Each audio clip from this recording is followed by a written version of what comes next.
Hello everyone, আমি আলিশা। তোমরা সবাই কেমন আছো? আশা করছি সকলে বেশ ভালো আছো। আর আমিও খুব ভালো আছি। তো এদিকে সকাল সকাল ঘুম থেকে খুব তাড়াতাড়ি উঠে পড়েছিলাম, যেহেতু আজকে মহাশিবরাত্রি। তো এই 6টার মতো বাজে, তখন উঠে পড়েছি। উঠেই প্রথমে এদিকে গ্যাসটা মুছে নিয়েছি, মুছে চা করে নিয়েছি তোমাদের দাদাভাইয়ের জন্য, যেহেতু আমি উপোস আছি, আমি তো খাবো না। তারপর এদিকে সকাল সকালই জামা কাপড়গুলো কেচে দেবো, সেজন্য এখানে ভিজিয়ে নিয়েছি। কারণ সকাল সকাল কেচে দিলে না ভালো মতো শুকিয়ে যায়। তো তারপরে এদিকে ঘর বারান্দা ঝাড় দিয়ে মুছেও দিয়েছি। আর এটা নিয়ে হচ্ছে আমার 10 নম্বর শিবরাত্রি ব্রত করা, কিন্তু বিয়ের পর এটাই প্রথম। তো বিয়ের পর সবারই ইচ্ছা থাকে যে প্রথমবার করব, তো আমারও সেই মতো ইচ্ছা ছিল। তারপর এদিকে ফ্রিজে কালকে মিষ্টি নিয়ে এসেছিলো, দুটো বেঁচে গেছিলো, সেই দুটো বের করে রেখে দিয়েছিলাম, ফ্রিজে ছিল, বের করে রেখে দিয়েছি। আর যেহেতু ভাবলাম যে রান্না তো করতেই হবে, তোমাদের দাদাভাই খাবে, তো সেজন্য আমি আগে রান্নাটা করে তারপর স্নান করবো। তো এদিকে বেশি কিছু করিনি, কালকের ভেজ ডাল ছিল, আর ছিল সয়াবিনের তরকারি। কালকে যেহেতু নিরামিষ করেছিলাম, তো সেই খাবার কিছুটা বেঁচে গেছিলো, আর বেগুন ভাজাও ছিল।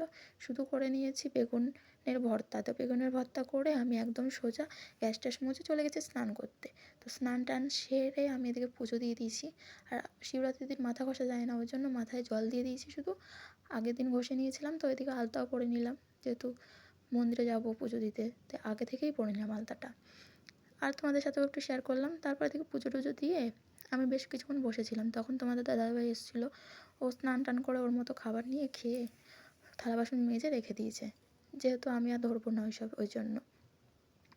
তো এদিকে হচ্ছে আমি পুজো টুজো কমপ্লিট করে অনেকক্ষণ রেস্ট টেস্ট নিয়ে ওই 5টার দিকে উঠে জামা কাপড় ছিল বাইরে, সেগুলো তুলেছি। তুলে তারপর চলে গেছি সোজা আমি গা হাত পা ধুতে। তো গা হাত পা ধুয়ে এখানে এই শাড়িটা একদমই নতুন, আমি একবারও পরিনি, তাই এটাই পরে নিলাম। তো এদিকে সমস্ত কিছু গুছিয়ে নিয়েছি, 5 ফল, তারপর মালা, ফুল, বেলপাতা, যা যা লাগে আর কি, দুধ, গঙ্গা জল, সমস্তটা গুছিয়ে নিয়েছি। আর দুধটা দিদির কাছে ছিল, দিদি আর আমি চলে গেছি। আর তোমাদের দাদাভাইও চলে গেছিলো পেছন পেছন, ও ভিডিও করে নিয়ে এসেছিলো, আর আমি জানিও না। তো আমাকে বাড়ি এসে দেখাচ্ছিলো, আর আমি প্রথমে বুঝতে পারিনি যেটা আমি। তারপর অনেকক্ষণ পর না বুঝতে পেরেছি।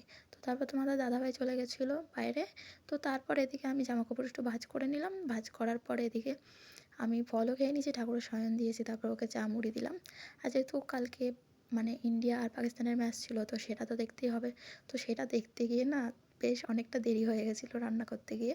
তো অর্ধেক দেখতে পাইনি, পরে এসে আমি ওকে জিজ্ঞাসা করছিলাম কী হয়েছে, কে জিতেছে। আমি তো জানি যে ইন্ডিয়া জিতবে, তবুও একটা এক্সাইটেড। আর ইন্ডিয়া আর পাকিস্তানের ম্যাচটা একটা আলাদাই ব্যাপার হয় আর কি। তো এদিকে রুটি আর তরকারি করে নিয়েছে, আর দুধ বসেছিলাম, ওর দুধটা কেটে গেছে, ছানা হয়ে গেছে। তো তারপর এখানে মাকে আর ওকে খেতে দিতে দিতে আমার পুরো 11টার মতো বেজে গেছিলো।